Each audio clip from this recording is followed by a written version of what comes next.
Hello, everybody. Welcome into GSMC's Down by Contact Sports Podcast. I am your host, Jeremy Lapidus. Today is Wednesday, March 12th, or as they say on the NFL calendar, a league new year. All of the moves that happened over the last 2 days officially can be completed. All of the players that were going to get cut officially will get cut. So the NFL is now officially in 2025, 2026 mode.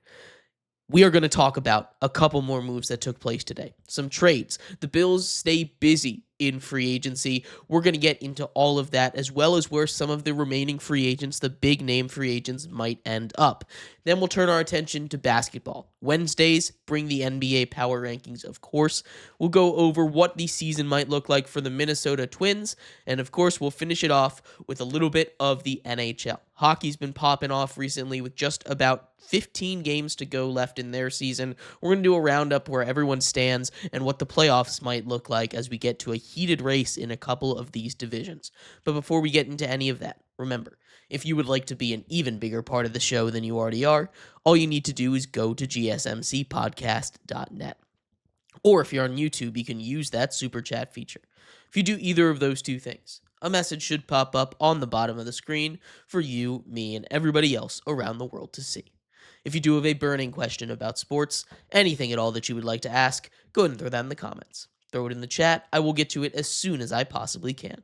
I appreciate everybody so much for sticking around, talking some sports with me here on a beautiful Wednesday, March 12th. But like I was saying, we are going to get into a little bit about the Bills and Joey Bosa, as well as a couple other major moves that took place today. We're going to start off with Joey Bosa. The former Chargers pass rusher signed a 1-year, $12 million deal to join the Buffalo Bills. At 29 years old, Joey Bosa had a bit of a resurgent season. The former Defensive Rookie of the Year had 5 sacks in 14 games played, 9 games started. That's the most games he's played since 2021, which also was the last year he made the Pro Bowl. This was, when you look at the stat sheet, not really an eye-popping kind of season. I think he coasted in there a little bit off of name value and the fact that that defense as a whole was pretty good last season. But Joey Bosa still, one of the most important things for him is the fact that he was healthier than usual. He hasn't played a full 17-game season in his entire career.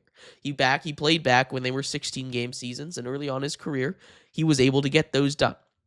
He did it his first 2 years of his career. He did it as recently as 2021, but he hasn't been able to play a full season. He went into the double-digit games for the first time this year, again, since 2021. So that is a good sign. But he did only have 5 sacks last year, just 19 pressures per Pro Football Reference, and 13 QB hits. But he joins a line stacked with talent. You want to talk about Khalil Mack on the other side. This is a team that has a lot on the other side, right? You have Greg Rousseau, who just signed a new extension, 4 years, $80 million. He was a monster on the edge last year. They also brought in Larry Ogunjobi from the Steelers after they released him. That is a huge guy to have on the inside. Lots of attention not being put on Joey Bosa and Ed Oliver, who's just a monster over there for a Bill. That is a dangerous front four, one of the best in the NFL right away, if Joey Bosa can get back to his Defensive Rookie of the Year form. It's been a while since he was a truly elite pass rusher, but even if he plays like he did last year, even if he plays as a serviceable pass rusher number 2, a guy that's going to get you 5 to 7 sacks, it's still pretty good for the Bills. The Bills have had a pretty solid offseason. Not only were they able to free up money by paying a lot of money to Josh Allen, but they were able to then use that money to bring back the guys that were important. We talked about Greg Rousseau. They brought back Terrell Bernard, their linebacker, captain of that defense. They brought back Damar Hamlin. They brought back Khalil Shakir. They brought in former Chargers receiver. They brought in a lot of guys to come help this team, right? This is a team, a Bills team, that has done a lot to get better, a lot to go out and beat the Chiefs, and I think they've done an excellent job this year, especially on the defensive side of the ball. But they weren't done with moves today, as they traded away Kaiir Elam. Kaiir Elam was a failure of a first-round pick for the Bills. Somehow, a team is interested in him to trade. He came in and basically was one of the main reasons why they lost that game against the Chiefs in the AFC Championship game last year. He just has not worked out since coming on the field. He never really has been someone that the Bills trusted, but they're able to flip him and a sixth-round pick, sending over to Dallas with the Cowboys after the Cowboys lost a couple of cornerbacks for themselves, including Jordan Lewis. That one's going to hurt a little bit. They get a fifth and a seventh-round pick for Kyer Elam. So they're not getting all of their investment back, but what they are doing is they're getting some draft picks back. And the fact that they're able to get multiple draft picks, even if it's just a fifth and a seventh for Kyer Elam, is kind of shocking to me. The Cowboys continue to go out and make trades that are a little bit head-scratching. They also traded for Kenneth Murray, a guy that went out there 14 games last season, 95 tackles for the Titans. I think they're trying to do a little bit too much, a little bit too late. This is a team that needs to focus on bringing in Micah Parsons, this Cowboys team.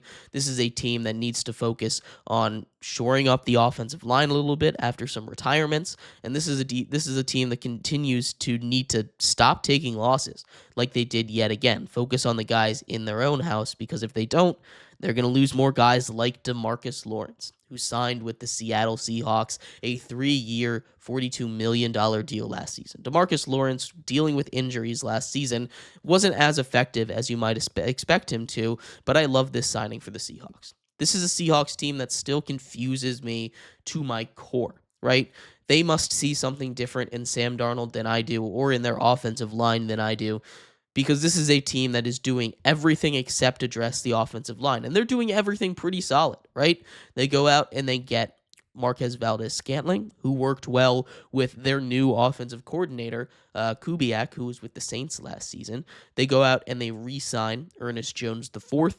That is a massive re-sign for them. They bring in DeMarcus Lawrence. I love that signing. DeMarcus Lawrence is a beast on the inside. DeMarcus Lawrence is someone that, if he's able to stay healthy, will be a problem for opposing offensive lines and opposing quarterbacks, but he needs to stay healthy. But they still haven't addressed their biggest problem.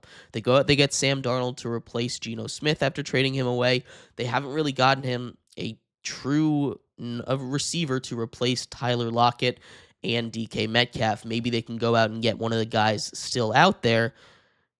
But they continue to add to this defense, which is good. They'll be a solid team, but I just don't really think they're doing anything that's going to push them over the top from where they were a season ago.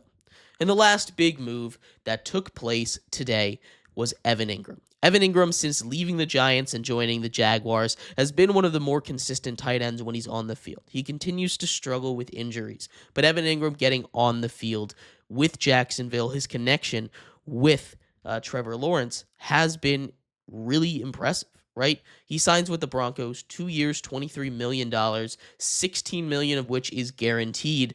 That is a dangerous offense now. We've talked a little bit about how the Broncos have had a pretty solid offseason, right? They were in our honorable mentions yesterday when we talked about winners and losers for free agency, bringing in Dre Greenlaw and Hufanga from the 49ers to shore up a defense that was already one of the best in football.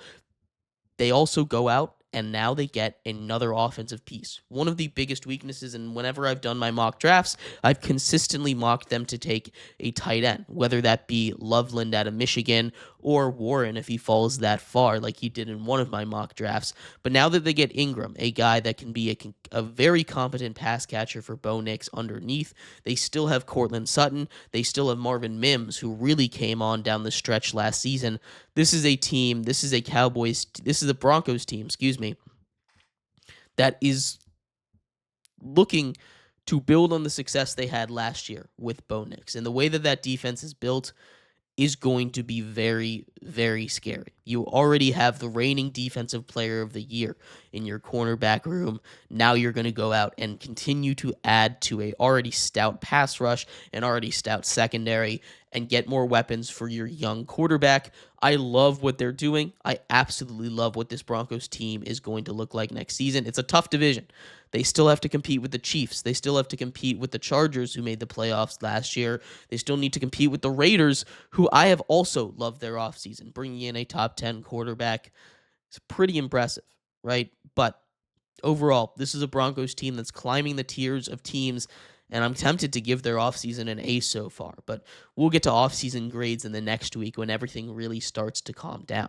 But let me know what your thoughts are. What do you think of Joey Bosa signing with the Bills? Do you think it's going to be that move that pushes them over the top? What do you think about the Cowboys? They've been busy, but I think in the wrong way. And how do you think that Evan Ingram is going to fit with the Broncos? I'd love to hear your thoughts. We're going to take a quick break.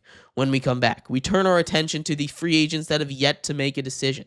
Your Aaron Rodgerses, your Russell Wilsons, your wide receivers at the top of the league. We'll talk about where they might end up coming up next here on GSMC's Down by Contact Sports Podcast.